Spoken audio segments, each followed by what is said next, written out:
Hi friends, today recipes బీరకాయ curry ఎలా prepare చేసుకోవాలి చూపిస్తాను. బీరకాయ 3 ఆనియన్స్ 2 పచ్చిమిర్చి అయితే చాలు. సింపుల్గా చేసుకోవచ్చు. ఈ రెండు ఇంగ్రీడియంట్స్ ఉంటే చాలు బీరకాయ కర్రీ అనేది ప్రిపేర్ అయిపోద్ది. సో ప్యాన్ పెట్టేసాను, 4 టేబుల్ స్పూన్ ఆయిల్ అయితే యాడ్ చేశాను. ఓన్లీ బీరకాయ ఆనియన్ ఉంటే కర్రీ అయితే ప్రిపేర్ అయిపోద్ది. సింపుల్గా ఈజీగా చేసుకోవచ్చు, చూసేయండి. సో ఆయిల్ అయితే హీట్ అయిపోయింది, ఆవాలు అయితే వేసాను. ఆనియన్ పచ్చిమిర్చి కూడా యాడ్ చేసేసాను. సో ఇవి కొద్దిగా ఫ్రై చేసుకోవాలి, బ్రౌన్ కలర్కి వచ్చే వరకు ఫ్రై చేసుకోవాలి.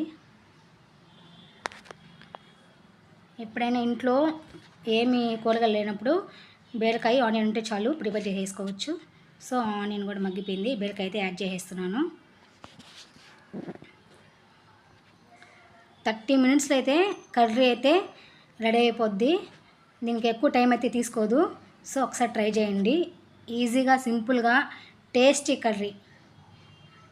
చూసారు కదా, రెండు అయితే ఒకసారి బాగా ఫ్రై చేసుకోవాలి ఆయిల్లో. సో ఒక 10 మినిట్స్ మూత పెట్టేద్దాం, ఆయిల్లో బాగా మగ్గుద్ది. సో ఓపెన్ చేద్దాం. చూసారు కదా, ఆల్మోస్ట్ 5 మినిట్స్ అయితే కుక్ అయింది. సో సాల్ట్ అయితే యాడ్ చేసేస్తున్నాను. టేస్ట్కి సరిపడే సాల్ట్ అయితే యాడ్ చేసేసాను. ఇప్పుడు ఒకసారి మళ్ళీ మిక్స్ చేసుకుందాం. సాల్ట్ వేసాం కదా, సో వాటర్లోనే వాటర్ అనేది ఇంక్రీజ్ అవుద్ది. సో దాంతో కుక్ అయిపోద్ది బీరకాయ అయితే. వాటర్ అయితే అస్సలు పోయకండి, మనం సాల్ట్ వేసాం కదా, దాంట్లో వాటర్ అనేది ప్యూర్ అవుద్ది. చూసారు కదా వాటర్ ఎలా ఉందో, మన ఉప్పుతోనే వాటర్ అనేది ఇంక్రీజ్ అయిపోద్ది దీంట్లో.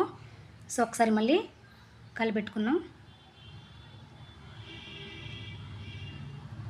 ఈజీ ప్రాసెస్, ఒకసారి ట్రై చేయండి. సో ఒకసారి మళ్ళీ మూత పెట్టేద్దాం. చూసారు కదా, మంచిగా ఆయిల్తోనే వాటర్తోనే బాగా స్మాష్ లాగా ఉడికిపోయింది. చిటికనంత పసుపు వేస్తున్నాను. సో మళ్ళీ ఒకసారి కలిపెట్టేసాను. ఇప్పుడు కారం యాడ్ చేద్దాం.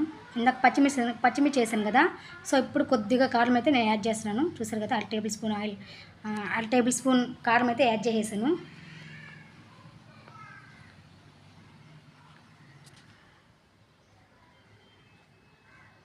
చూసారు కదా ఎంత ఎమ్మీగా ఉందో, సూపర్గా ఉంటుంది. ఒకసారి ట్రై చేయండి. అల్లం వెల్లుల్లి పేస్ట్ అయితే వేయకూడదు. నేనైతే ఓన్లీ తెల్లగడ్డ ఒకటే తీసుకుంటున్నాను. సో తెల్లగడ్డ ఒకటే చాలు. కొంతమంది అల్లం వెల్లుల్లి పేస్ట్ కూడా యాడ్ చేస్తారు, నాకు అది నచ్చదు. సో తెల్లగడ్డ ఫ్లేవర్ అయితే సూపర్ ఉంటుంది దంచేసుకుంటే.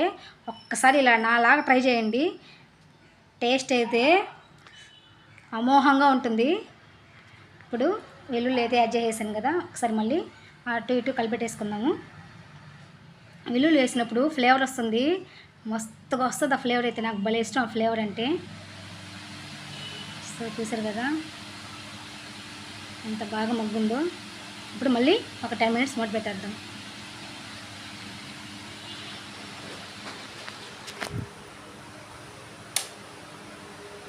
చూసారు కదా ఎలా ఉందో కర్రీ, సూపర్ ఉంటుంది.